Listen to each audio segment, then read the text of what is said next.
What's up, Flip Factor family? This is Michael Green with the Flip Factor Podcast, the #1 podcast dedicated to teaching you how to find and win high profit flips and manage your contractors so that you can make more money and have the freedom to do whatever the F you want. Today, I'm going to share with you how to manage your contractors so you can finish your flips like crazy quick, like super fast, right? Not slow, not snail-like, right? Like most of the time, not 6 months to do a 40K renovation, but really quick, get it done fast. I'm going to tell you some of my tips and techniques I've used over the years to get these things done ultra quick and create a competitive edge and keep my costs down. And also, we've got Delante Desouza. I don't know if you guys ever heard of him, but he is pumped up today. It's cold here. He's got his hat on, his camo, like he's ready to roll, man. He's ready to like take action and get serious about like house flipping because like, you had to take that army stance, like, right? You got to step it up.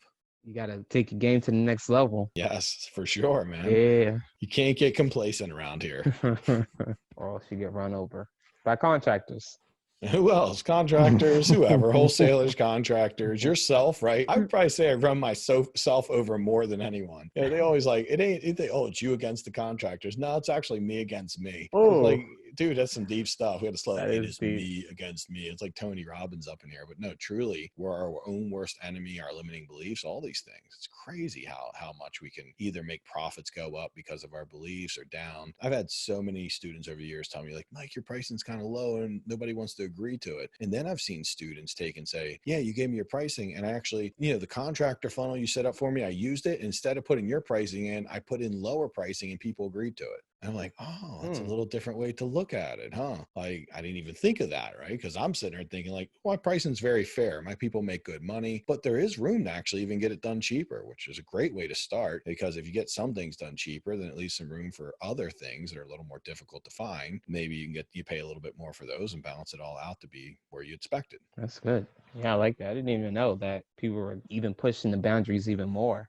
A few people, most are not. Most are like, because it's our limiting beliefs. We think things, the contractors always tell us they'd like to make more money. We like to make more money, but it's not because our pay is unfair. It's always because they just aren't as fast as they need to be in order to be able to work within our system. So this is why we always focus on working with people who are subcontractors, who understand how to work by the unit, we call it, where essentially they get paid a certain amount of dollars per unit and they know how to get plenty enough units done every day that they can make a substantial amount of money consistently. When we find someone who thinks that way and knows how to work that way, they've generally put a high focus on speed and quality because they know if they can do good quality fast, they can make more money. And they don't have to spend all their time doing estimates and going out and marketing and buying nice trucks and getting an office space, having all those expenses. They can really run around in like a car or a pickup truck or a van and just have their tools, show up to work every day and make really good money. So with that being said, Mike, I mean, it sounds like the name of the game is speed with this.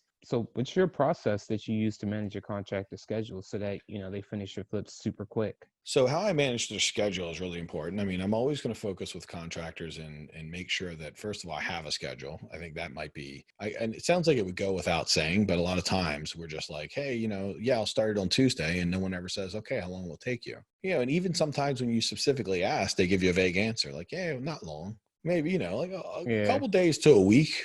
They like very rangy, right? They've got a range to it. Really good people do not range it. They have the ability to be very specific. So like I know as a subcontractor when I did flooring back in the day, like if someone said, I got 400 square foot of hardwood and you got to take carpet up and move furniture, I'd be like, oh, that's 2 days. With all the furniture, putting it back and all that stuff, taking all the demo, that would be 2 days work for me and my crew. And I knew that because I had to create schedules and I didn't want to have dead days or I also didn't want to tell people 2 days and take 3 and then they'd be really angry at me, right? So I had to be able to like commit to it. So good people know how to like gauge how long something takes. It's the first sign if they don't know how long something takes, it's a really good sign that they're not optimizing their workflow because they don't even know. Like how do you know if you're doing well if you don't even know how long a job takes? Does that make sense? It means you're not measuring. What's the first thing we do when we're trying to figure out if something's working? We have to measure it. So if a contractor doesn't have the ability to measure, say, oh, okay, that's 1,000 foot of X, that should take this long. If they don't have like a pretty quick, it means they're not paying attention or not tracking. If they're not tracking, they don't really know. They're basically using their gut to determine whether they're getting done fast enough, right? They're like, it feels like I did a great job. Oh yeah, this feels really fast. But what if it isn't? What if it's kind of slow in comparison to like some of the people who are making really good money? And how, if you don't know if you're slow or fast, how How do you know to fix things? So we always focus on working with people who do actually have the ability to commit to a timeline. So I know this sounds really crazy, but for some of you guys who are working with contractors now, it's going to sound pretty familiar. Like, yeah, I never can get an exact time for my person. They're always kind of vague, and they never, tell me Tuesday, and it's always Friday when they're done, right? And which suggests they're not really optimizing and taking time, which means they're probably not making a lot of profits. So what we do is we always start with, okay, when will you start? When will you finish? And let me ask you. Then we start to go into let me ask you, okay, what happens if you can't finish? Are you sure? And how many people will you have here? So we do what's called an upfront contract, where we actually talk to them, negotiate, we clearly communicate how long, how many people, how many days, are you sure? How certain are you? That kind of stuff. The reason we want to know that too is because we might have someone coming in right after them to start a job after they're done. Maybe another one of the line items that needs to get complete. And we don't want to schedule them a week later, right? We want to schedule them the day after, maybe 2 days after at max, so we don't have a lot of downtime, because it's one of the big things. So once you schedule them, you get your schedule in. What's the next step after that? Next step is you get that schedule in, and then once they're on schedule, one of the little techniques I like to use is maybe call them and just check in with them. If you're like, hey, you're starting on Tuesday, it'd be smart to call them on Monday and make sure they're still starting on Tuesday. And again, we start with just Tuesday, because I've had people many times be like, yeah, sometime next week I could start, right? That is not a schedule. That is not like, how do you know what to do from there? So like, hey, when you say sometime next week, I'm going to squeeze you in, put you on a time. When can I plan on you coming in? Do you know an exact date? Or because they might just be, when they tell you that, they might be seeing if they can find better work than yours or something else to do.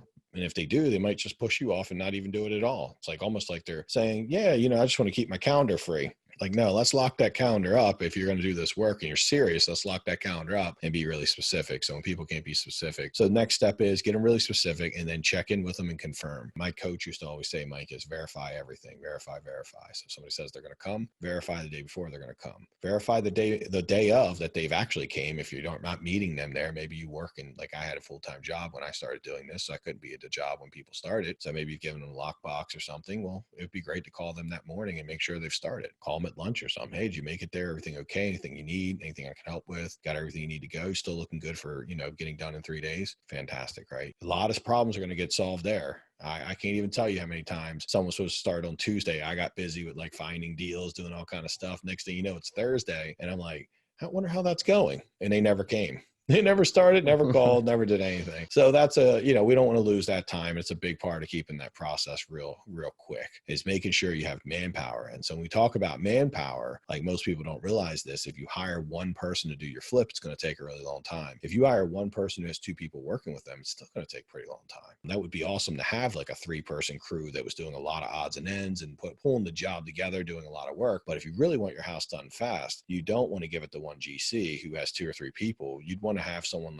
who's like a GC, who's doing a lot of the jobs that matter, but I call more of a sub GC, like kind of subcontracting. You're really the GC. And then you want to bring more manpower in. All right. We call this stacking contractors. When you can stack contractors, meaning like, I'll give you a great example of one of my students, Darshan, right now. We're just talking the other day. He's got someone who's been doing some work, got him past rough ends. He's now ready to get sheetrock done. And he was like, he has this guy. He's pretty quick. The guy's not slow, but right now he can do tile, trim, doors, and cabinets all at the same time. When I explained to him, I was like, me and him are putting a strategy together, and we're building out a way that he can actually, instead of having like one guy do all 4 of those items, this would be a perfect time to bring in some new blood and test it against the current person he has. Meaning he might be able to tell that one person, hey, why don't you do the doors and trim? And maybe he gets a cabinet guy to do cabinets and he gets a tile guy to do the tile, and they can all work at the same time. So it's going to go a lot faster. If you got 3 different people doing the same thing, he'd probably get all that done in a week and a half, and be like, his flip be like really far along in a week and a half. But if he waits for one person, it could take 3 to 4 weeks to do. So that's stacking contractors. It's just basically not giving all jobs to one person, but stacking and getting other people to stack on top and make sure you're not. We also, stacking also means don't get your electrician and plumber to work together, right? Get people to work together in conjunction, so they're not like, oh, I don't start until the towel guy's done, or like, okay, the towel guy's in the bathroom, you're in the kitchen. Like, what's that got to do with anything? Is that something that you just let them know up front? You kind of let them know, let's just say, these are new guys you haven't worked with before.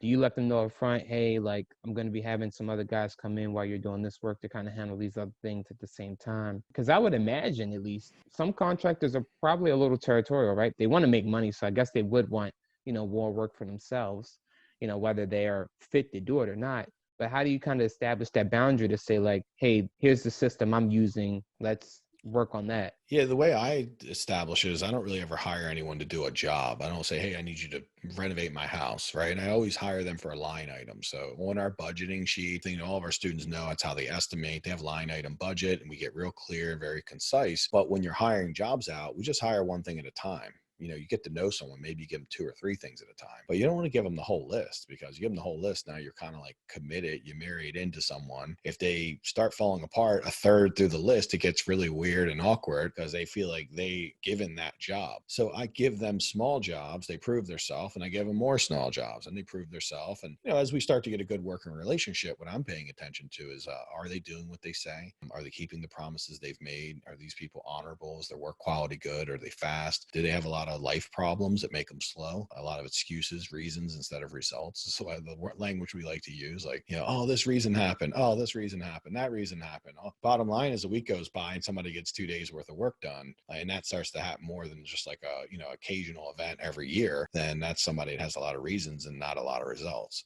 And I can tell you, my best people, they rarely ever call out, and they'll probably work a Saturday or stay late a couple other days to make up for it. But they don't ever really they have no reasons. They just have results. And it's who we want to work with. We want people who can help bring consistency to our business. With that being said, then you always want to focus on hiring the right people and setting the expectations up front of, hey, like, I'm not hiring you for a job, but here's a job you could do within this job. That way, when you hire other people to do other line items, you've never promised it to them, right? And sometimes we want to do that, like, and this is where we all naturally lean, because we have someone who's doing the work and they're consistently doing it. We're like, well, let me just keep doing that, because that way I don't have to find a new contractor. I don't have to do a lot of work. It would just be easier. But is it really easier if that person takes forever? And is it really easier being, having that person have complete control over you? You being fearful if they decide to leave. What if they're like, Delante, it costs more than what you want to pay me? Sometimes they're like that, because see, some people are good at cabinets and trim, but they suck at tile.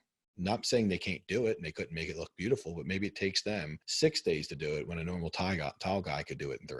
So the guy doing it at 6 days is going to need to get paid more. So I don't want to pay someone for taking twice as long. I want to go and locate and identify the person who can do it in 3 days, so I can pay less, so I can get a fair price and they get in quicker. I get less holding time, less traffic jams in my flip. I want to get in and out and do things quickly. So set up the expectations up front. You should be fine. When you bring people in, it's all going to be good, because no one's been promised anything other than just the jobs they're currently doing. Let's say, you're a newer investor and you're just starting to rehab from scratch, right?